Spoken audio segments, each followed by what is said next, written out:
ठीक है। Signal flow graph, ठीक है। सिग्नल फ्लो ग्राफ जो है बहुत ही इंपॉर्टेंट टॉपिक है कंट्रोल सिस्टम का, जो कि यूनिट 1 में है, ठीक है।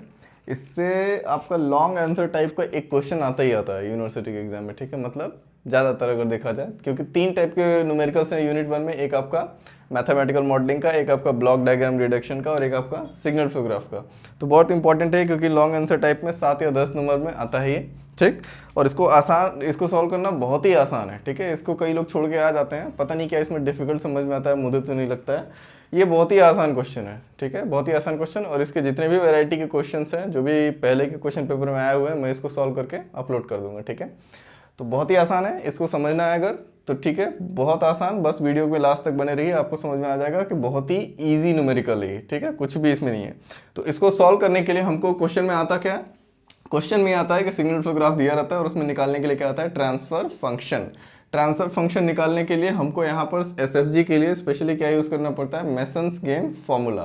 तो सबसे पहले मेसन्स गेन फॉर्मूला देख लेते हैं कि क्या होता है, ठीक है।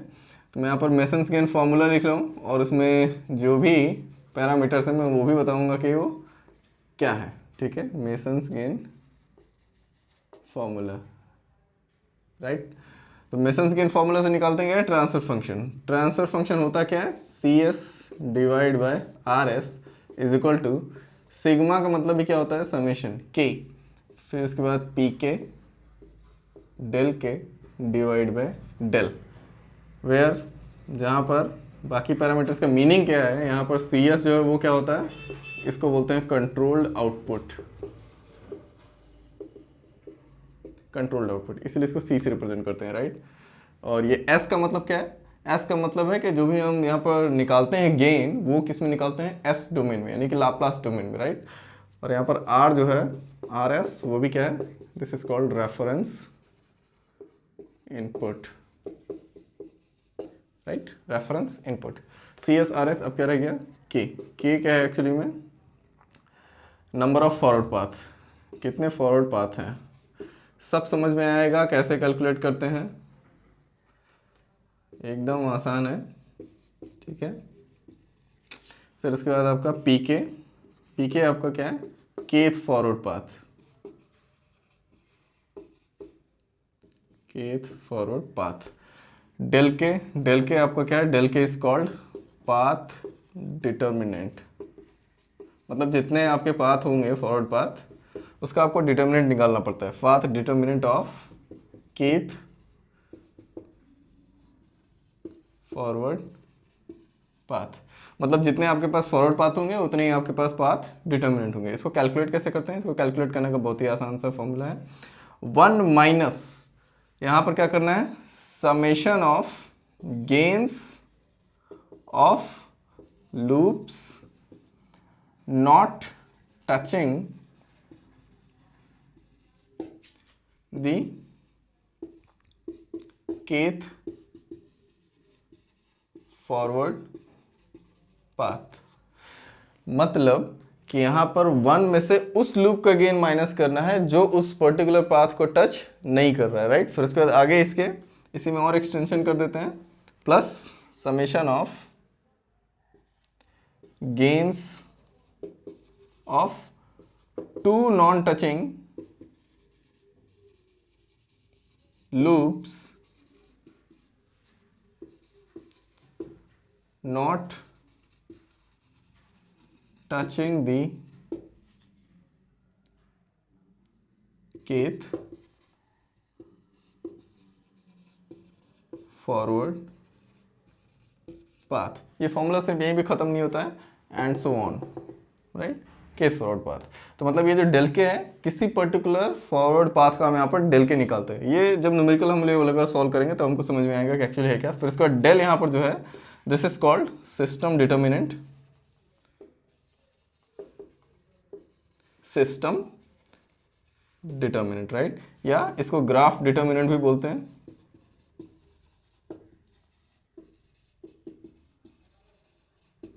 ग्राफ डिटर्मिनेंट, इसको भी कैलकुलेट करने का जो फॉर्मूला यहाँ पर लिखा है सेम है, बस यहाँ पर जितने भी इंडिविजुअल लूप्स हैं उनको यहाँ पर कंसीडर करते हैं, राइट।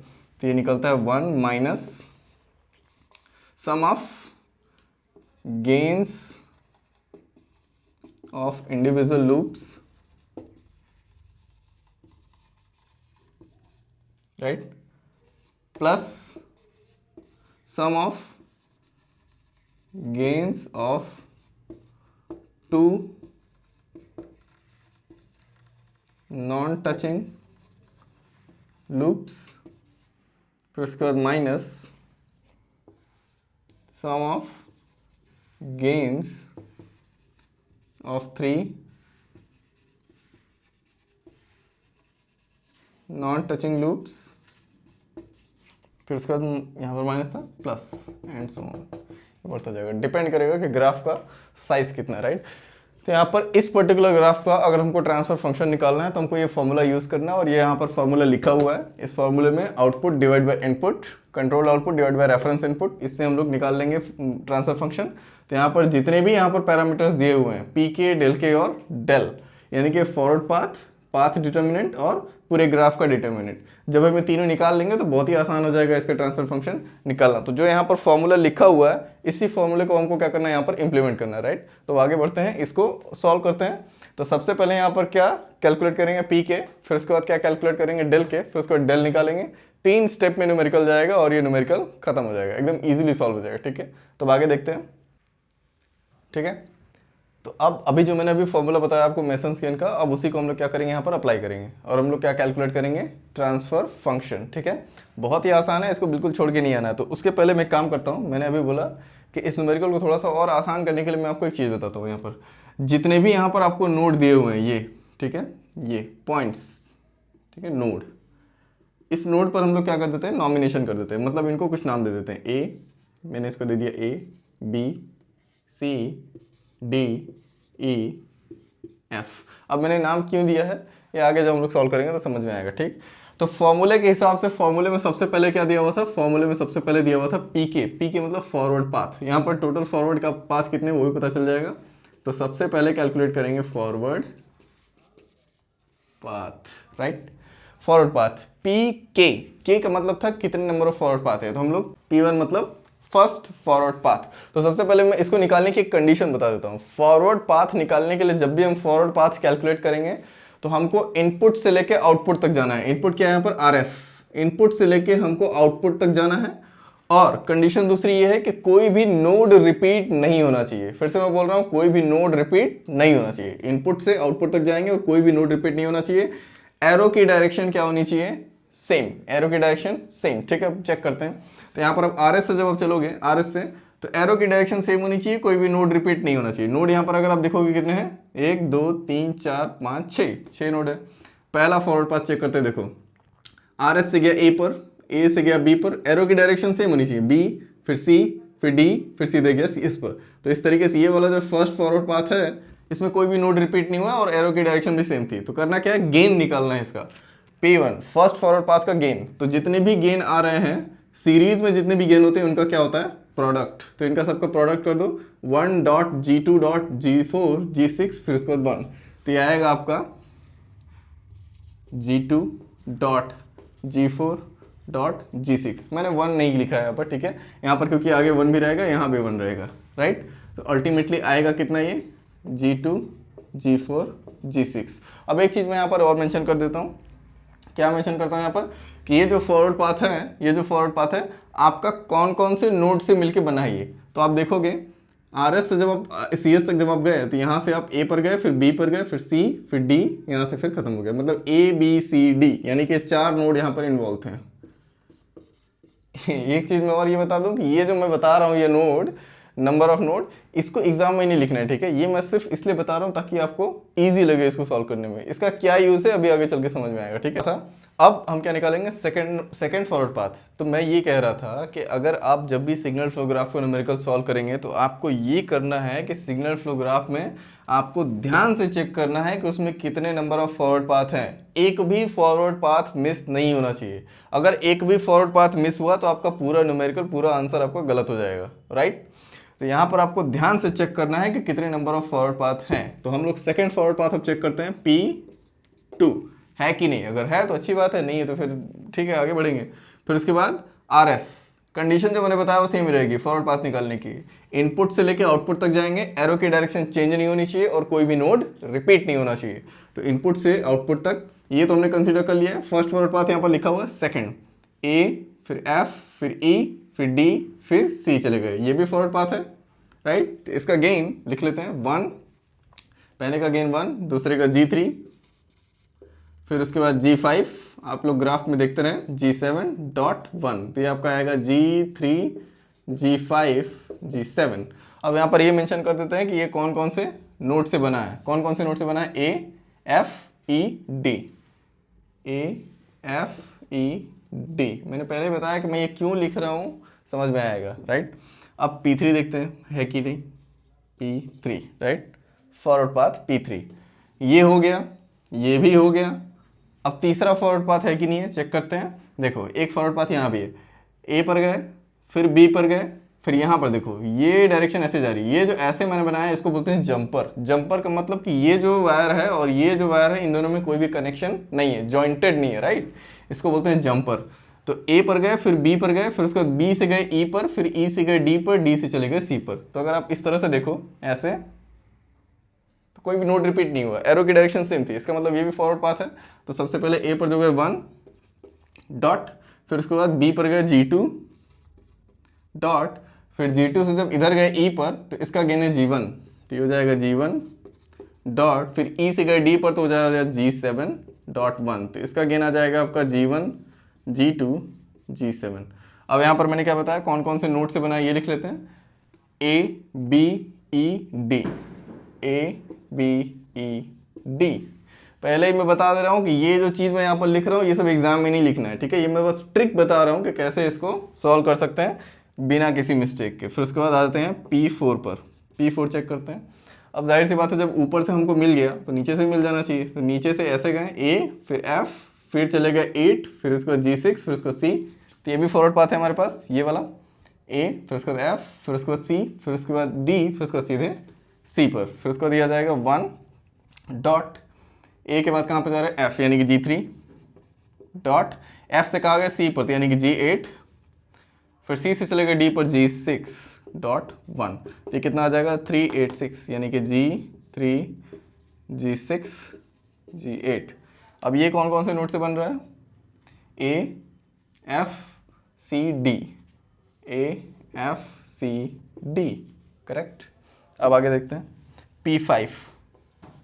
हमको तब तक चेक करना है फॉरवर्ड पाथ जब तक हमको पूरा फॉरवर्ड पाथ मिल नहीं जाता है, ठीक है। एक भी फॉरवर्ड पाथ मिस नहीं होना चाहिए, मैं बार बार रिपीट कर रहा हूँ। P5 ये भी हो गया, ये भी हो गया, ऊपर से ये भी हो गया और ये भी हो गया, राइट। अब और भी अगर कोई पॉसिबिलिटी है तो वो भी देख लेते हैं। अब देखो मैं दिखा रहा हूँ कौन सा फॉरवर्ड पाथ है 5, देखो कंडीशन सेम, एरो की डायरेक्शन सेम और कोई भी नोड रिपीट नहीं होना चाहिए। ए पर गए, फिर उसके बाद एफ पर गए, एफ से गए सी पर, सी से गए इधर घूम के बी पर, बी से गए ई पर, ई से गए डी पर, फिर इधर निकल गए, कोई भी नोड रिपीट नहीं हुआ। ए, एफ, सी, फिर घूम के आया बी, फिर इधर आया ई, डी, सी, कोई भी नोड रिपीट नहीं हुआ, राइट। एरो की डायरेक्शन भी सेम थी यानी कि 1 डॉट, ए से गए एफ पर G3, G3, G3 से गए C पर G8, G8,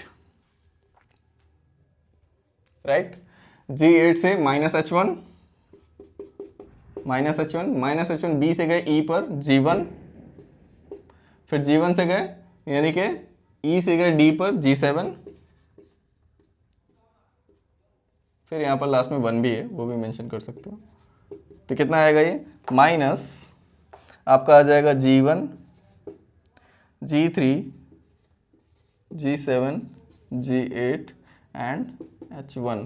ये कौन कौन से नोड से बन रहा है, ये बन रहा है आपका A, F, C, B, E, D, A, F, C, B, E, D, correct. 6 number forward path, 6 number forward path understood है। जब नीचे से हमको मिल गया ये तो ऊपर से मिल जाना चाहिए। तो यहाँ से हम लोग गए ये A, फिर B, फिर E, फिर इधर घूम के आया H2F, फिर उसके बाद C, फिर उसके बाद D, फिर उसके बाद ये भी हमारे पास फॉरवर्ड पाथ है 6। तो हो जाएगा 1 डॉट, कौन सा था ये, A से गए B, G2, G1, G2, G1, G2, फिर इसके बाद G1, फिर इसके बाद -S2, फिर उसके बाद G8,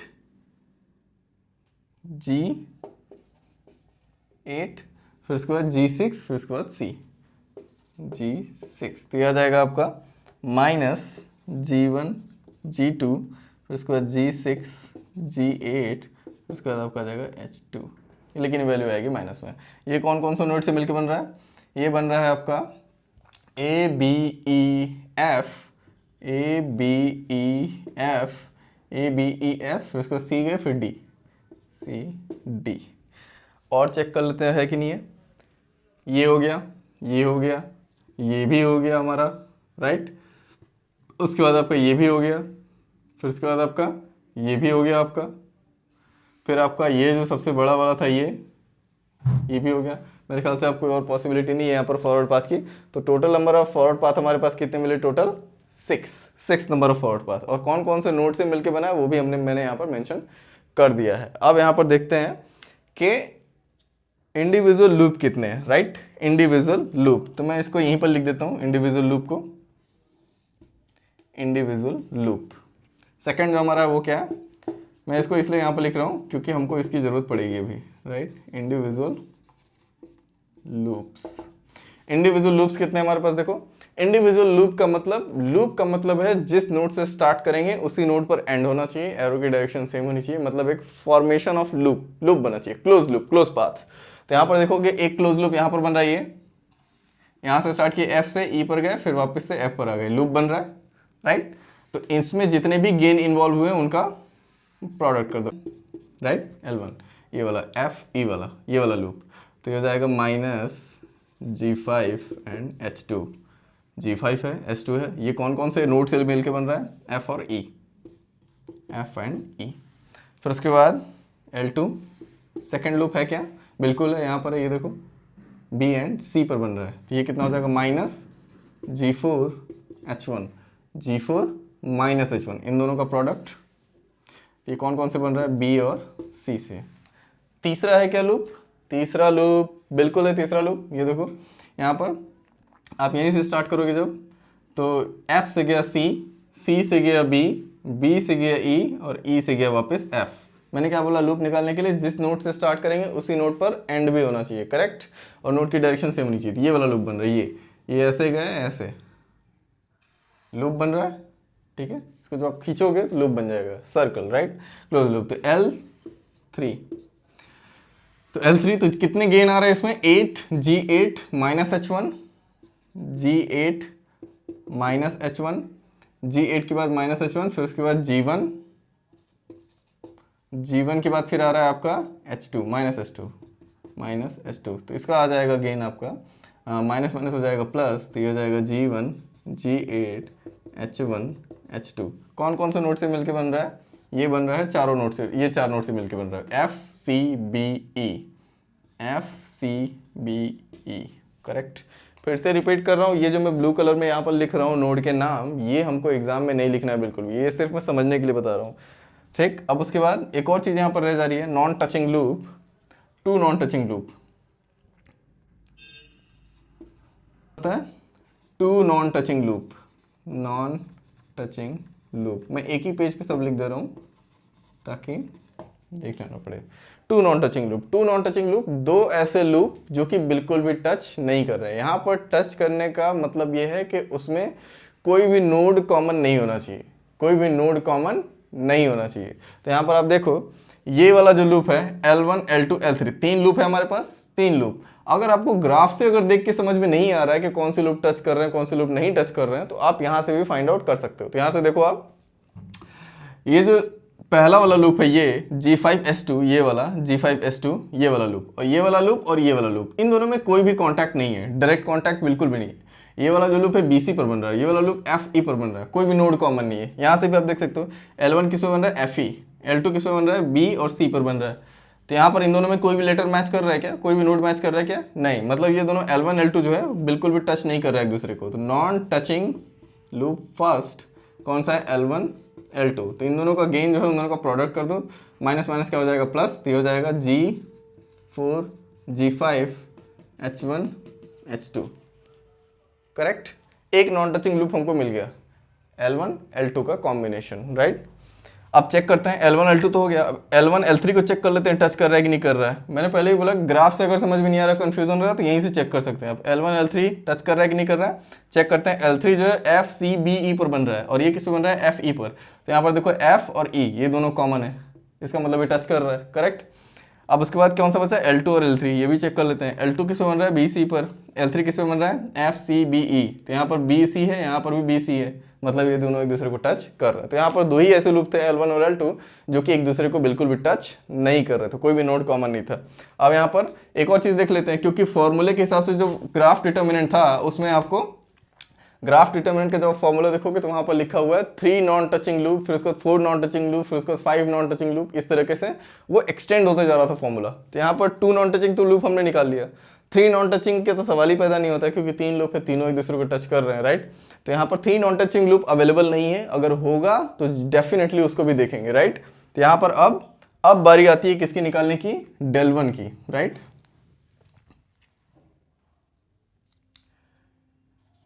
del1, क्योंकि फॉर्मूले में अगर आप देखोगे तो फॉर्मूले में जो आपका मेसन्स गिवन फॉर्मूला लिखा हुआ है, उसमें न्यूमरेटर में आपका मेंशन है पीके डॉट डेल के, यानी कि पीके के साथ, फॉरवर्ड पाथ के साथ उसका पाथ डिटर्मिनेंट भी आपका प्रोडक्ट में है, यानी कि P1 del1 इस तरह से आएगा, P1 del1 P2 del2, फिर उसके बाद P3 del3 P4 del4, इस तरह से कॉम्बिनेशन आएगा, क्योंकि pk डॉट डेल के था फॉर्मूला में। तो इसका मतलब P1 के लिए हमको del1 भी निकालना पड़ेगा, और del1 है क्या, उस पाथ का डिटर्मिनेंट, पाथ डिटर्मिनेंट, क्योंकि फॉर्मूले मैंने क्या बताया था, pk डॉट डेल के, तो जितने फॉरवर्ड पाथ उतने ही पाथ डिटर्मिनेंट। तो del1 जब निकालेंगे तो del1 का फॉर्मूला जो है क्या था, 1 माइनस, हमको उस लूप का गेन माइनस करना है जो इस पर्टिकुलर पाथ को बिल्कुल भी टच नहीं कर रहा है। और अभी जस्ट मैंने बताया कि अगर कोई पर्टिकुलर पाथ को, अगर कोई लूप अगर टच नहीं कर रहा है, तो टच करने का यहाँ पर मतलब है कि कोई भी नोड कॉमन नहीं होना चाहिए। तो पहला वाला फॉरवर्ड पाथ कौन सा है, देखो ABCD ये वाला है।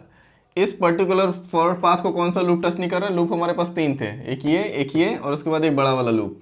तो ये वाला जो फॉरवर्ड पाथ है, ये बड़ा वाला लूप और ऊपर वाला तो टच कर ही रहा है, नीचे वाला टच बिल्कुल भी नहीं कर रहा है, राइट, ऊपर वाले फॉरवर्ड पाथ से। तो आप यहाँ से भी देख सकते हो, ये वाला फॉरवर्ड पाथ किससे बना है, ABCD से, और पहला वाला जो लूप है वो किस पे बना है, FE पर, यानी कि ये वाला लूप FE पर, ये बिल्कुल टच नहीं कर रहा है। तो चाहे आप यहाँ से चेक कर लो, इसीलिए मैंने यहाँ पर नोड के नाम दिए, ठीक है। नोड के नाम से आपको पता चल जाएगा, कोई लेटर अगर कॉमन नहीं है तो कोई भी नोड भी कॉमन नहीं है, और कोई नोड कॉमन नहीं है तो वो टच भी नहीं कर रहा है, करेक्ट। तो यहाँ से आप चेक कर लो, या तो आप ग्राफ से चेक कर लो, लेकिन अगर आप ग्राफ से देखोगे तो हो सकता है कि मिस हो जाए, छूट जाए आपसे, ठीक है। इसीलिए मैंने यहाँ पर बोला कि नोड के नॉमिनेशन कर दो, लेकिन ये चीज़ें एग्जाम में बिल्कुल भी नहीं लिखनी है, करेक्ट। तो यहाँ पर आप देख लो, पहला वाला जो लूप है वो टच नहीं कर रहा, तो यहाँ पर L1 को माइनस करना है। तो जब माइनस करोगे तो माइनस माइनस क्या हो जाएगा, प्लस। तो मैं लिख ही देता हूँ, ठीक है, माइनस G5H2। L1 इसको टच नहीं कर रहा था, और बाकी दोनों तो टच कर रहे थे। ये इंडिविजुअल लूप था। अब देखेंगे कि टू नॉन टचिंग लूप का जो कॉम्बिनेशन है वो टच कर रहा है कि नहीं कर रहा है। तो 2 नॉन टचिंग लूप का जो कॉम्बिनेशन है, यानी कि NT1 L1 L2, ये दोनों का जो ये है गेन, वो दोनों देख लो आप, इन दोनों का कॉम्बिनेशन है, तो अंडरस्टूड है कि ये वाला तो टच कर ही रहा है, तो यानी कि ये वाला भी टच करेगा, पूरा कॉम्बिनेशन। तो यहाँ पर कोई भी 2 नॉन टचिंग लूप ऐसा नहीं है जो इसको टच नहीं कर रहा हो। तो ये आ जाएगा 1 प्लस G5H2। ये एकदम ध्यान से निकालना है, क्योंकि सबसे ज़्यादा मिस्टेक इसी में होती है। उसके बाद अब आते हैं del2 पर। del2 भी निकालेंगे सेम फॉर्मूले से। हमको क्या चेक करना है कि P2 जो है सेकेंड फॉरवर्ड पाथ, उससे कोई ऐसा लूप है क्या जो टच बिल्कुल नहीं कर रहा। तो ये बन किस तरह है, देखो AFED, इसका मतलब इस वाले फॉरवर्ड पाथ से कौन सा लूप टच नहीं कर रहा है, ये वाला, करेक्ट। तो ऊपर वाला यानी कि BC, यहाँ पर भी देख लो AFED है, और सेकेंड वाला लूप भी किस पे बन रहा है, B एंड C पर बन रहा है। तो इन दोनों में कोई भी लेटर कॉमन नहीं है, करेक्ट। तो यहाँ पर L2 जो है उसको टच नहीं कर रहा, तो यहाँ पर L2 को माइनस कर दो, माइनस G4H1, जो भी लूप टच नहीं कर रहा है उसको माइनस कर दो, प्लस। आगे देख लेते हैं आगे है कि नहीं। 2 नॉन टचिंग लूप इसको टच कर रहा है क्या, तो 2 नॉन टचिंग लूप तो हमारे पास एक ही था, ये नीचे वाला, ये इन दोनों का कॉम्बिनेशन है, जिसमें से एक हमारा जो है वो तो टच कर ही रहा है, करेक्ट। यानी कि दोनों का कॉम्बिनेशन भी टच कर रहा है। तो यहाँ पर कोई भी 2 नॉन टचिंग लूप ऐसा नहीं है जो इसको टच ना कर रहा हो। तो इसका मतलब इसकी वैल्यू आएगी 1 प्लस G4H1, करेक्ट। अब आते हैं del3 पर। 1 माइनस P3 किस पे बन रहा है, P3 देखो बन रहा है ABED, डी। अब आप देखो A B E D, A B E D, अब तीनों लूप को यहीं से चेक कर लो। ए बी ई डी में पहले लूप को चेक करोगे तो ई कॉमन है, मतलब टच कर रहा है। लूप 2 में देखोगे यार, अब बी एंड सी है, मतलब बी कॉमन है, ये भी टच कर रहा है। लूप 3 को देखो, ये किस पे बना है, एफ सी बी ई, इसमें तो बहुत सारे लेटर कॉमन है, करेक्ट। तो मतलब ये जो लूप, ये जो तीसरा वाला फॉरवर्ड पाथ है, इससे तीनों ही लूप टच कर रहे हैं। इसका मतलब यहाँ पर क्या पुट करना है, 0। इसकी वैल्यू कितनी आएगी, 1, करेक्ट। अब उसके बाद डेल 4, 1 माइनस, सेम लॉजिक।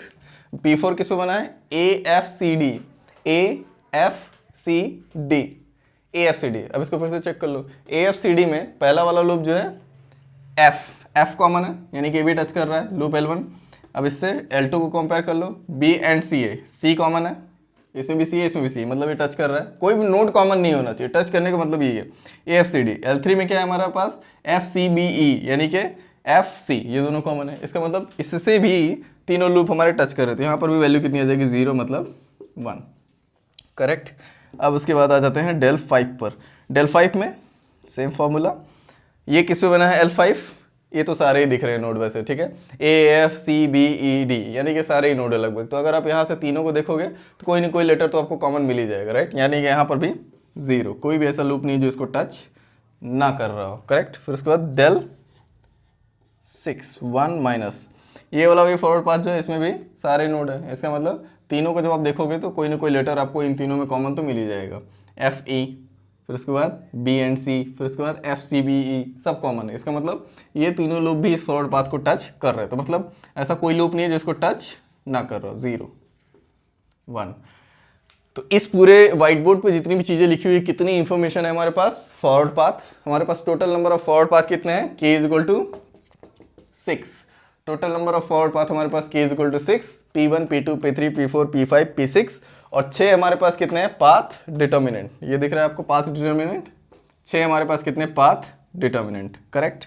और हमारे पास 3 है क्या, इंडिविजुअल लूप, 3 इंडिविजुअल लूप, और एक है हमारे पास 2 नॉन टचिंग लूप, राइट। तो इतनी इंफॉर्मेशन है हमारे पास। अब हमको एक चीज और निकालनी रह गई, हमने सब कुछ निकाल लिया यहाँ पर, बस एक चीज और निकालना रह गया। वो क्या निकालना रह गया, ग्राफ डिटर्मिनेंट, यानी कि डेल, जो कि उस फॉर्मूले में डिनोमिनेटर में था, डेल।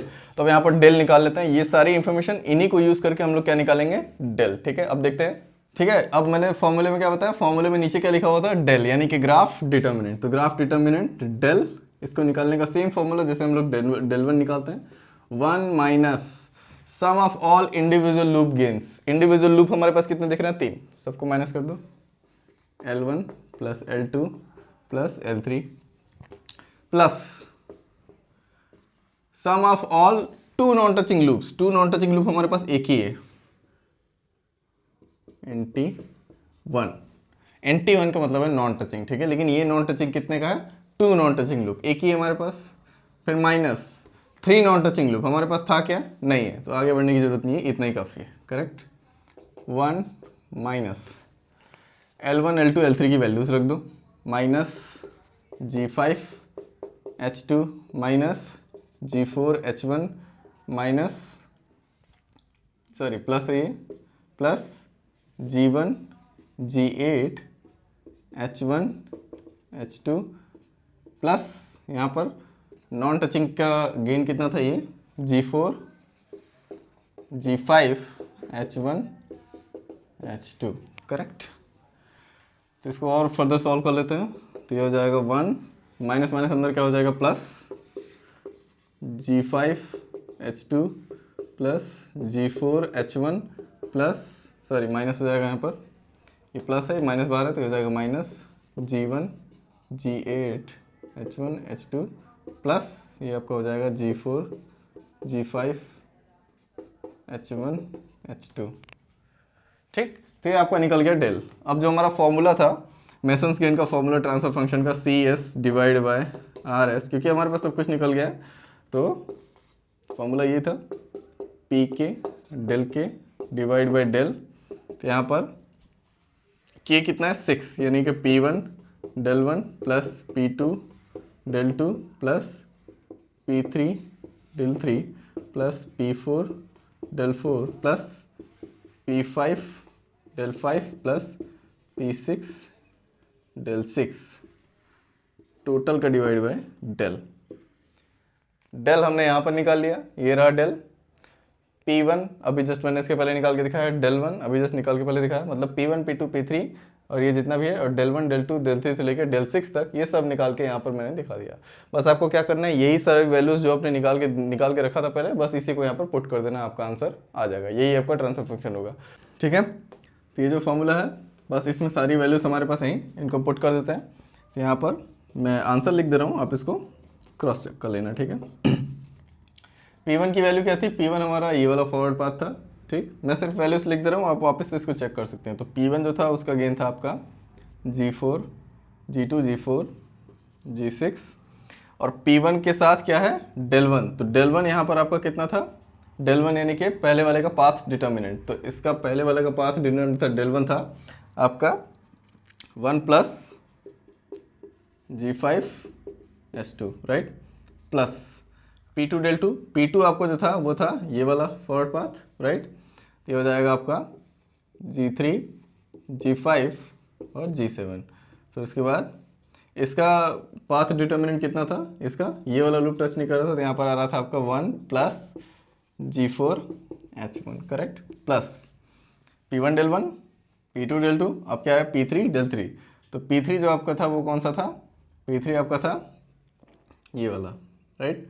तो ये हो जाएगा आपका, ये एक ही में है सब, है ना, ये अलग अलग नहीं है, एक ही में ये, अभी हम इसी में समेशन कर रहे हैं। तो P3 हो जाएगा आपका G2 G1 उसके बाद G7, राइट। इसका जो पाथ डिटर्मिनेंट था वो कितना था, 1, क्योंकि कोई भी लूप इसे टच, मतलब सारे लूप इसे टच कर रहे थे, राइट। फिर उसका प्लस आपका P4 डेल 4। तो P4 था आपका G3 G8 G6, इसके साथ भी डेल 4 कितना था, 1 था। उसके बाद तो जितनी वैल्यूज थी सबका 1 था। फिर उसका प्लस आपका जो P5 है, P5 डेल 5, P5 आपका था ये वाला, राइट।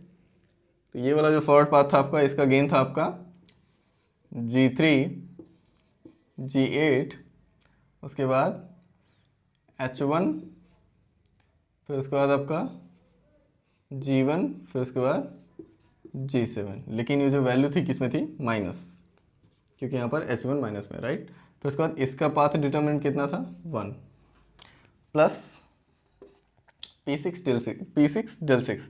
तो P6 डेल 6 आपका था ये वाला था, ये वाला, राइट। तो P6 डेल 6 आपका हो जाएगा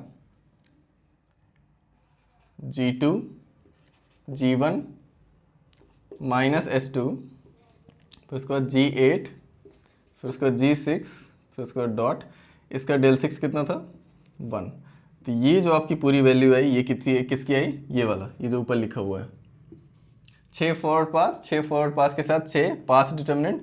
फिर इस पूरे के डिवाइड में क्या है, ये डेल, ये वाला डेल जो अभी हमने वैल्यू इसकी निकाली यहाँ पर, ये, राइट। तो ये हो जाएगा आपका 1 plus G5H2 plus G4H1 minus G1 G8 है यहाँ पर, G8, फिर उसके बाद H1 H2 plus G4 G5 H1 H2, ठीक है। तो ये है आपका आंसर, ये आपका कंप्लीट आंसर है, ठीक है। तो यहाँ तक आपको ले जाना है। तो यहाँ पर आपको बस ध्यान ये देना है इस न्यूमेरिकल में कि आपको ध्यान से चेक करना है कि कितने नंबर ऑफ फॉरवर्ड पाथ हैं, कितने नंबर ऑफ इंडिविजुअल लूप हैं, कितने number of non touching loop हैं। नॉन टचिंग लूप जो है 2 non touching loop, 3 non touching loop, सब चेक करना है। एक भी मिस नहीं होना चाहिए, एक भी अगर मिस हुआ तो पूरा न्यूमेरिकल गलत हो जाएगा, ये आंसर लास्ट में जो आएगा ये पूरा गलत आएगा, ठीक है। तो यहाँ पर इसको सॉल्व करने का मैंने सबसे जो शॉर्ट ट्रिक मैंने बताया, क्या बताया कि सबसे पहले नोड को नॉमिनेट कर दो अपने कन्वीनियंट के लिए, वो इसको एग्जाम में मेंशन नहीं करना है, राइट। अपने कन्वीनियंट के लिए वहाँ पर नोड का नॉमिनेशन कर दो, और जब भी आप फॉरवर्ड पाथ निकालो तो उसमें सामने नोड मेंशन कर दो, पेंसिल से मेंशन कर दो, फिर उसके बाद में उसको मिटा देना। तो वहाँ पर नोड को नॉमिनेट कर दोगे तो आसानी हो जाएगी आपको समझने में कि वो फॉरवर्ड पाथ या वो पर्टिकुलर लूप किस नोड से बन रहा है। तो अगर ग्राफ में अगर देखने में प्रॉब्लम होगी कि टच कर रहा है कि नहीं कर रहा है, तो आप नोड से चेक कर सकते हो, क्योंकि नोड बता देगा कि वो नोड कॉमन है कि नहीं है। और एक भी नोड कॉमन नहीं होना चाहिए, नॉन टचिंग का मतलब एक भी नोड कॉमन नहीं होना चाहिए। तो बहुत ही आसान न्यूमेरिकल है, 7 या 10 नंबर में आता है, ये कंफर्म है, ठीक है। तो बहुत आसान न्यूमेरिकल है, इस पर और भी न्यूमेरिकल्स जो है पॉसिबल न्यूमेरिकल्स प्रीवियस ईयर के जो क्वेश्चन है मैं उसको सॉल्व करके इस पर अपलोड कर दूंगा। इसके अलावा अगर कोई कन्फ्यूजन हो तो आप डेफिनेटली कमेंट कर सकते हैं, राइट। Thank you.